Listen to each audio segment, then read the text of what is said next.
Tannehill, Henry on the left side trying to turn it. Oh, he did it. He did it. He did it. Touchdown, Titans!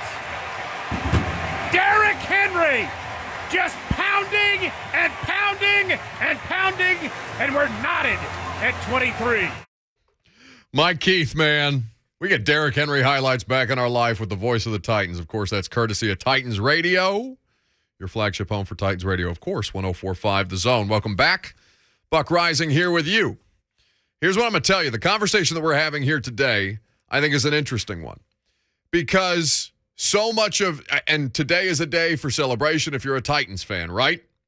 This is the day that Derrick Henry makes his way back to practice. It's the first time that he is available in any form or fashion to you and to your football team since October.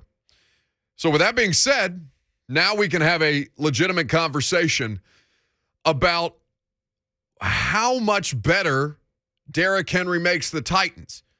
Because if you'll recall, when Derrick Henry got injured and we were trying to figure out, all right, what does life after this look like for however long it is? You know what I'm saying? Like whether it's for the rest of the season, as Adam Schefter was kind of standing on the hill for, whether it's until the postseason, whether it's until the end of the calendar year, whatever, like what does life look like without Derrick Henry? And the answer ultimately ended up being, well, honestly, it doesn't look all that much different.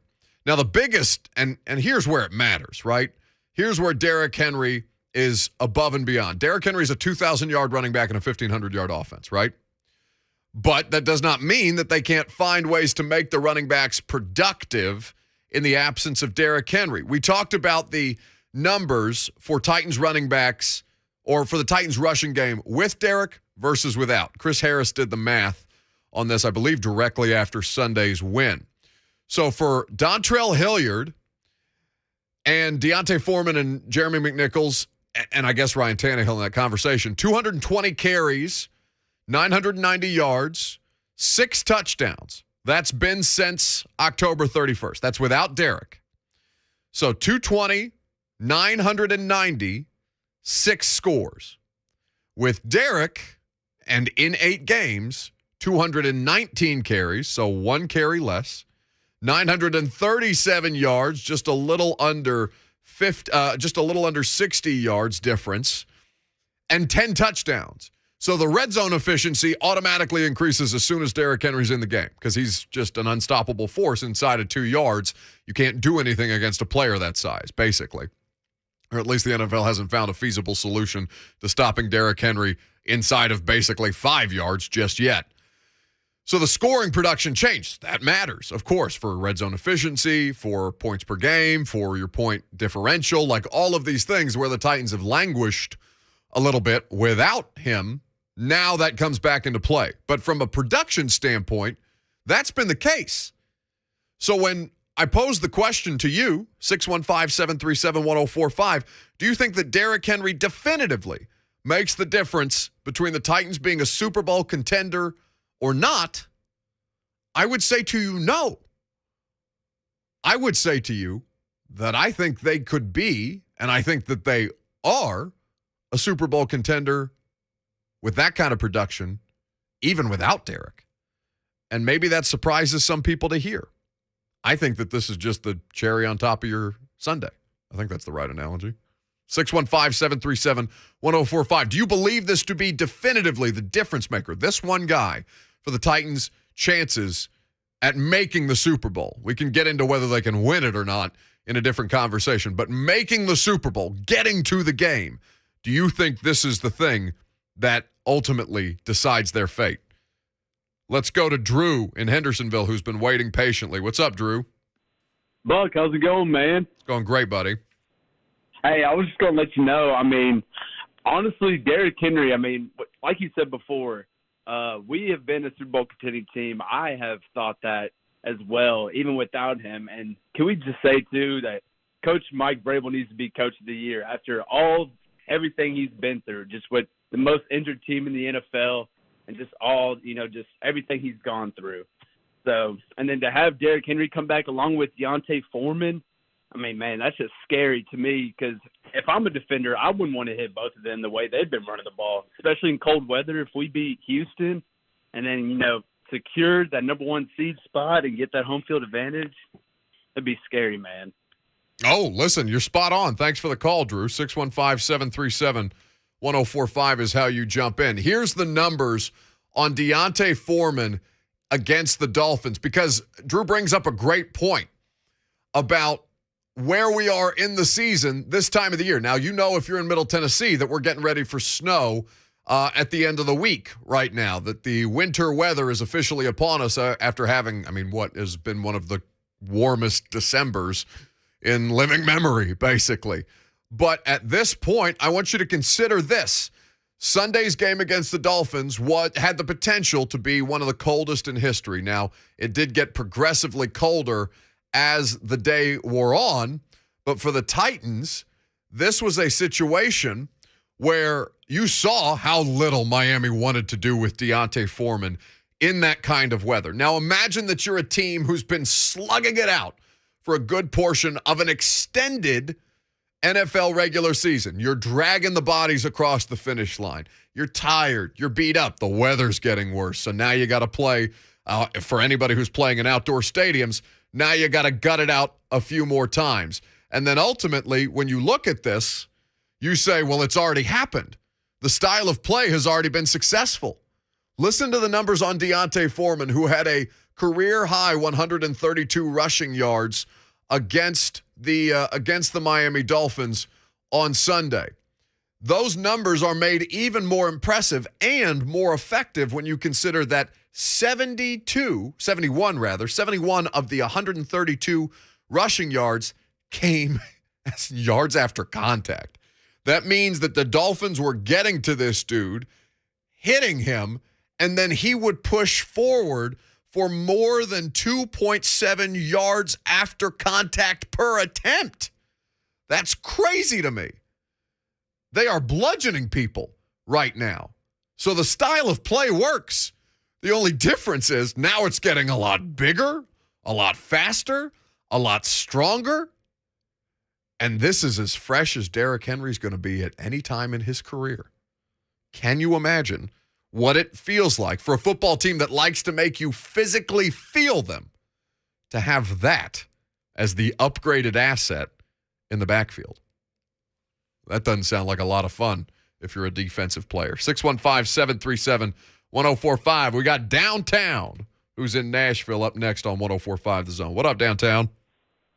Hey, Buck, got 2 points for you. First, I want to address a misconception on re-injury on a Jones fracture, specifically looking back to Julian Edelman missing the playoffs when he came back and re-injured his foot, and then specifically after that, Sammy Watkins the year after in 2015 when he re-injured his foot. It's not about the fracture itself, because the screw set and the plate that's set actually takes care of the fracture. What it is if they go back and they test it and those screws get loose, then they have to go back in and do surgery to retighten those screws, which is ultimately what ended Sammy Watkins for 2 years, and the reason why Edelman missed the playoffs on that run. So it's not so much as is this fracture actually going to happen again? It's how the body responds and if it rejects those screws after a lot of friction and irritation. It's a great point, Downtown. I appreciate the call. 615-737-1045, because I do think that is, that the issue people think is going to happen is that something's going to happen to the foot again. No, they want to make sure that the thing continues to last beyond what they have done to the foot and how it handles that increased workload, that increased pressure that's going to be on the parts that were put back into place, the screw and the plate that is associated with the Jones fracture surgery. 615-737-1045. Let's go to, we got Jerry in Clarksville up next on 1045 The Zone. What's up, Jerry? What's going on, guys? What you got for me? What you were talking about there a while ago, they're a team. And right now that defense is raw. I mean, they're savage. And of course, Derrick coming back, that's like you said, it's just going to be a cherry on top of the sundae. Oh, yeah. I'm like you. I mean, they made it this far. I mean, with him hurt and him coming back, that's going to free up some pressure on some guys, and maybe he can, lead us through, But that's all I got. I just wanted to, basically they're a team. They, they fight together, they win together, they lose together. They've showed that.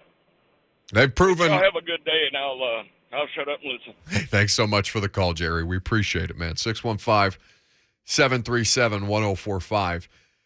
They've proven a lot to a lot of people. No?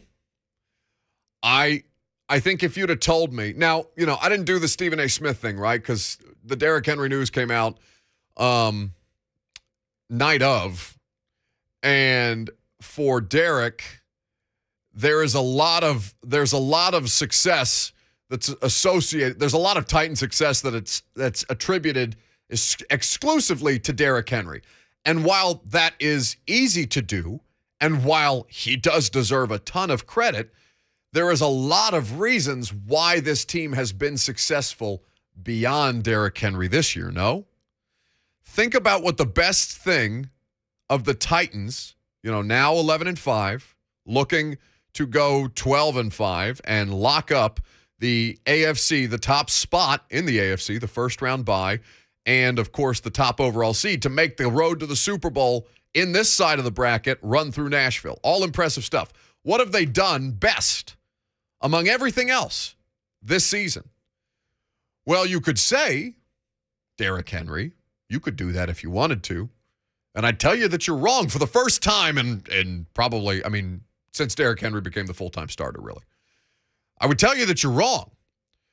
I would attribute the greatest source of the Titans' success this season to the defense and the fact that they have figured out the personnel and the secondary issues, the personnel issues that have allowed them to be, they have over 40 sacks this year. Guys, they had 19 in the last week of the regular season and made the playoffs anyway. 41.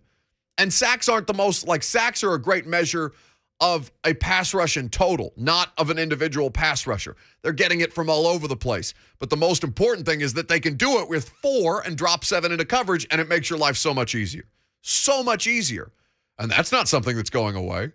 Like this Bud Dupree thing, it's a slap on the wrist. This is going to be an expensive parking ticket, basically, for Bud, this assault citation that he has received from Metro Nashville Police Department. We've seen the video. It's on TMZ. It's on Broadway Sports. It doesn't, all it does to me is say, if anything, just don't be in there. Don't let your people drag you into a situation where it looks like you're going to be put on the spot like that. Just don't be there. But outside of that, what? Much ado about nothing on the Bud Dupree stuff. So he's not going to miss any time. We're going to talk about this tomorrow, and Diana Rossini is going to be on the radio show with us tomorrow. We're going to talk about this. This is as healthy as they've been. And it's time for the playoffs. Can you imagine? 615-737-1045. We got David in West Nashville wants to weigh in on this Wednesday. What's up, David? Hey, Buck. Thanks for taking my call, man. I'll make this short. They have a legit chance of winning a Super Bowl without Derrick, but their chances just doubled. Hell yeah. And as far as who to give the kudos to about our season, this coaching staff has been tremendous. The walking wounded that we've had, man, and people in and out. This coaching staff has kept it together. When Derrick went down, they could have lost total control of this season, man, and just thrown in the towel.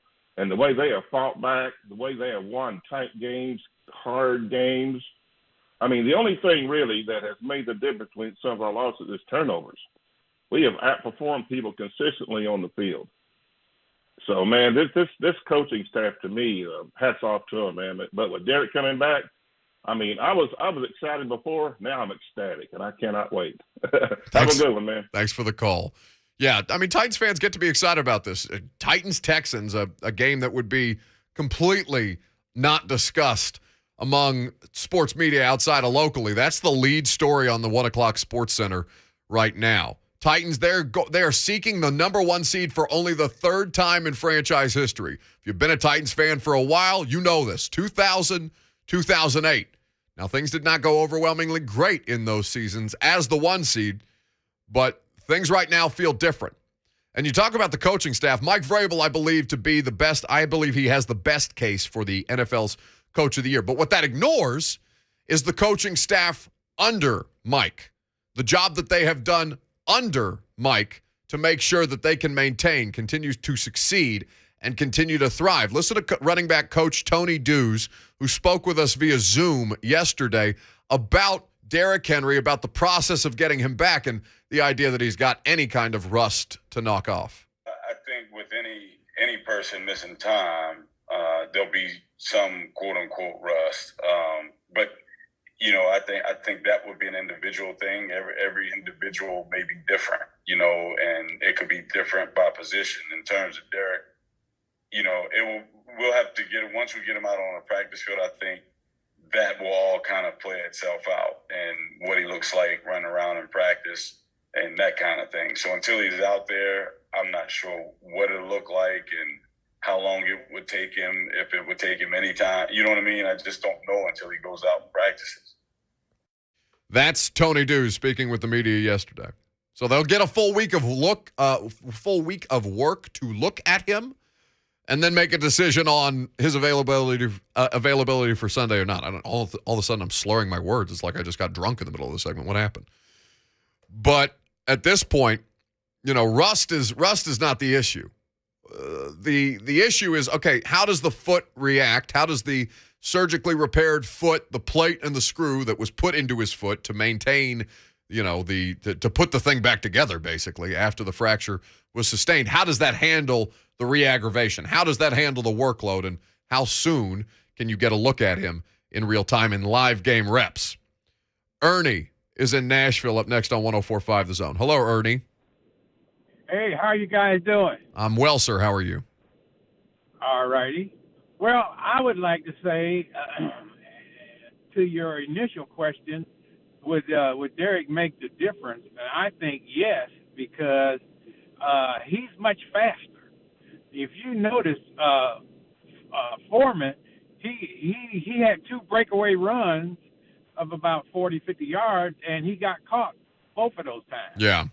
He did make one 21-yard all the way to the end zone. And so that's what the other team worries about. So what happened is if Derrick is in there and he's doing well, then they're going to put 8 and 9 in the box. They're not doing that for the guys we got now. And well, no, Mike Vrabel would disagree with you, Ernie. Mike Vrabel is saying the defenses don't play them any differently. I don't mean to cut people off, but we do have loaded lines, and I want to get to as many people as possible because I know a lot of you guys want to weigh in on this. Ernie, Mike Vrabel is saying no, teams are playing them exact same. You know why? Because they're running the exact same offense regardless of the personnel. And the personnel, frankly, is built to run this style of offense. So that's not actually the case, but the breakaway speed point, Ernie, you're absolutely correct. Let's go to Don in Leapers Fork up next on 104.5 The Zone. Hello, Don. Buck, how you doing, my friend? I'm well, buddy. I don't often call in, but love you guys. So thank you. Two quick questions. So number one, I cannot think of anything. Vrabel is very cerebral, right? So as much as I think he doesn't know what he's doing at times, because I'm a fan and I'm reactive, at the same time he knows way more than me, and I've learned that during the course of his time here. But I cannot think of anything more imposing to another team and their coaching and their plans and preps than Derrick Henry on the sideline, dressed, ready to go in, but not being on the field. So they have to game plan for him. And then my second question to dovetail into that, and I would love to hear from somebody like Ramon or somebody that knows the offensive line. Does it seem that the OL has had to make adjustments for running style between, let's say, D'Onta and when Derrick was back there, whoever else was back there, and now if suddenly you put Derrick in, they have to change that scheme and kind of relearn and readapt, and is that disruptive, to game planning? It's a good question, Don, and I thank you for the time. I'll give you some brief analysis because I did not play offensive line like Ramon did in the league for 11 years, but I can tell you I talked to the offensive lineman, and the answer is yes to that. Now, I don't think it's disruptive because you know Derrick, right? Lawan knows Derrick. Saffold knows Derrick. Ben and Nate and David Quessenberry, they understand what Derrick is. And the job gets a lot easier with Derrick. With the more difficult part was learning Adrian Peterson and Jeremy McNichols and D'Onta Foreman and Dontrell Hilliard and sometimes Kari Blossingame. Like, that's 5 different players that I've named as opposed to 1. You're going back to basics. This is what you've done successfully for so long. Hang with us if you're on the lines. We're going to squeeze some calls in on Derrick Henry coming up next. We got the polls to do as well. Appreciate everybody who wants to weigh in. We're going to get to you as soon as humanly possible. I'm Buck Reising, 104.5 The Zone.